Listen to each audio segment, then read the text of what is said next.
Okay, Tear Up the House. There's an intro, which is the same chord structure as the A part. Zach's playing this.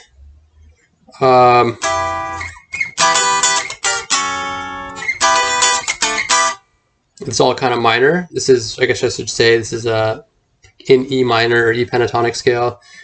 And in the intro, what I played was, on the recording, was just after he does the, I added the top E string on 12th fret. So it was like, he's playing, I add that. Second time, I add that. Then it goes into the lyrics, right? So if you want to do that. And then when it goes into the lyrics on the A part, again, he's doing the same thing. I'm playing, and that's just the kind of the E, doing a little like E notes, and then G, F sharp, G, F sharp, like a trill. Because that's when he's doing the, that G, F sharp thing is when I'm kind of playing that. And then he does, and you just kind of do that with the E, D, E, right? Just basically kind of mirroring the chords. I sometimes just do a little bit different rhythm. So instead of like, sometimes it's like, right? E, E, E, E, D, E, or just all on the E, you know, 3, I guess, notes on the E, or whatever, right? Just kind of make it whatever feels good to you. The only important thing with really what you're doing here is after the, on the second part, after he goes, he kind of stops, and then you play this riff, which is A, B, D, E, but it's fast. It's like, it's just kind of this little hit, or hits. So it's, so your whole part is,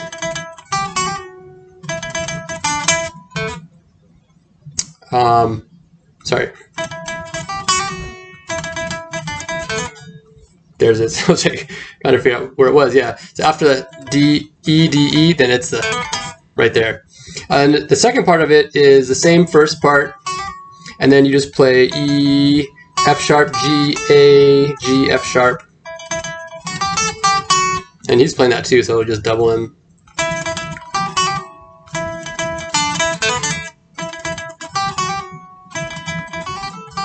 That's basically it. And then at the end, I think there's, it's like 2 times through or 3. I always kind of forget, just have to listen when I'm playing for like the end of the lyrics. But I'm going to say the 3rd time through, he does, then it is again, the 3rd time. And that's kind of the in between, going into the B part. So you're going to do the little hits you do, that's the first one, and the second one is, it's kind of backwards, it's D, E, D, B, and then it's, so it's like the first one, second one, first and third one are the same, right? And then it's the B part. He's playing A flat, G. I play the same thing just on these shapes up here. A, that little 3, first top 3 strings shape, right? Like the D shape up here, right? A flat, G, when he's doing this, just for a different voicing. And then he plays a riff up here, and I play the harmonic, the harmony. Words are escaping me. I harmonize with him. That's what I was meaning to say. I play the harmonization, which is the B. So he's starting on E. I'm playing the 5th of that, which is starting on B. B. What's that? C sharp. E. F sharp. Back to E. Back to C sharp. Oh, and I gotta play it. There it is. He can show you what he's playing, and you're just basically playing that up 5 frets, right? or sorry, 7 frets. He's playing it here, you're playing it here. Up 5 scale notes, I guess, right? So then it's, and then he goes up to the E on the second string, and so you would go up to the B on the second string up here, but that ending is a little bit different, so it's kind of the same first part. Then it goes 17th fret, 16th, 14th fret. So I'll play second string, first string,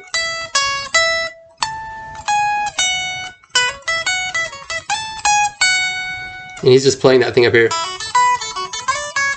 You're playing the fifth harmony up here. So it's just basically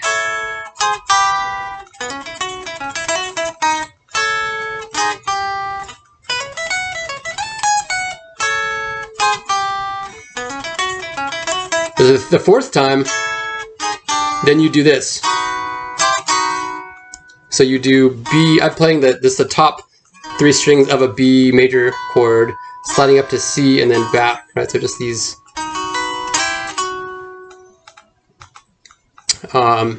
I forgot to mention, I think I have phaser on in this one with like some overdrive, just because I'm kind of doing a lead just to stand out.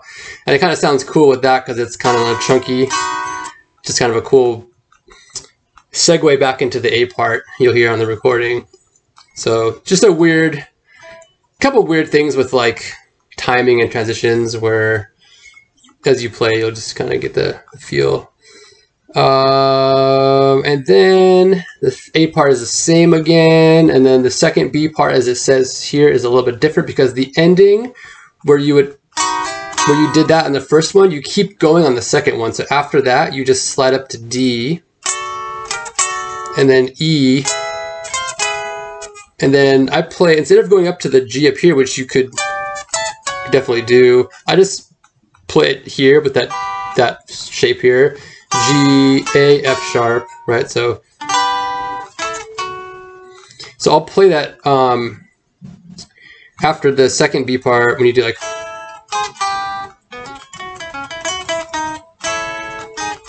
and then you go.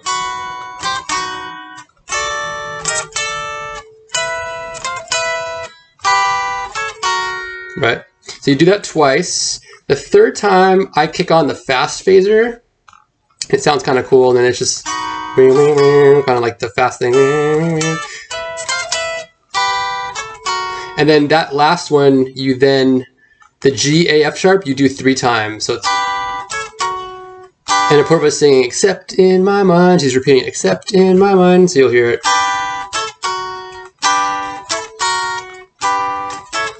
And then that's the breakdown. So it's like that 3 times, and then it's just bass. So you stop playing Alex's little bass riff, and then there's like a drum fill, tap, and then it goes into the C part. And the C part is E major, D major, C major, and then B7, which I play like this B7 here. But again, you can play it's whatever when you want to play.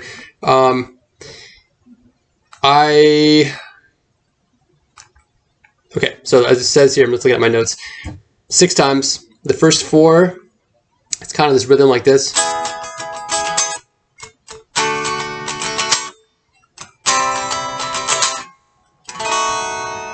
It's just that, you'll hear it, right?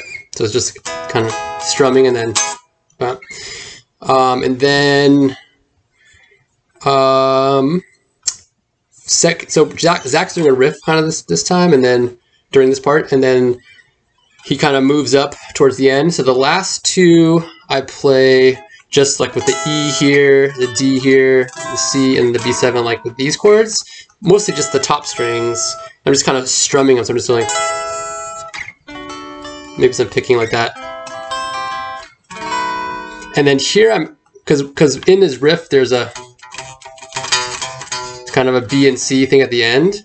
So what I'm playing is basically E, D, C, B7, and then C, B7. So it's like,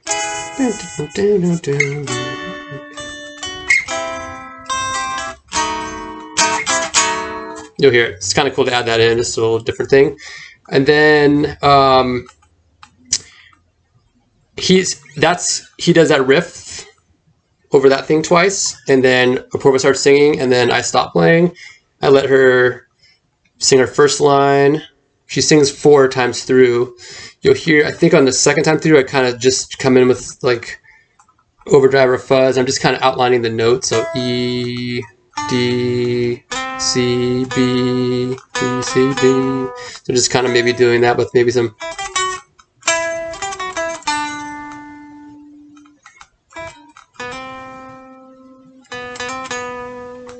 whatever, just kind of background basically, but maybe outlining the chords. And then I kind of ramp up towards the end of her. So at the last one, I'm kind of getting into my solo because she sings for 4 times and then you are going to solo for 4 times. That's the end of the song. So you're kind of here, then I kind of hit on heavier fuzz, and then I kind of like come in with this like bending on the top E, that like coming into the solo, and then I just solo in E pentatonic basically down here, doing a lot of bends, a lot of like this bend on the 17th fret, that top string, and then second string there too. Just the classic E pentatonic, rocking, you know, bending, holding notes. Everyone's kind of going crazy, so this is where you can just improvise and just kind of get crazy with it. I definitely put on the fuzz and like delay, whatever effects. I kind of just, you know, add effects here to make it crazy. And then when you want to, if you're feeling it, usually when we're jamming, it's like, I'll try to go 4, but if we're going longer, I just kind of look at Justin and to single the end, because the ending usually, it's that same thing with the B, C, B. So the end of my solo, I'll hit it down here 3 times. So whenever you're soloing, I would just say like at the end, when you signal people the last time through, end with this, and then everyone will do it 3 times.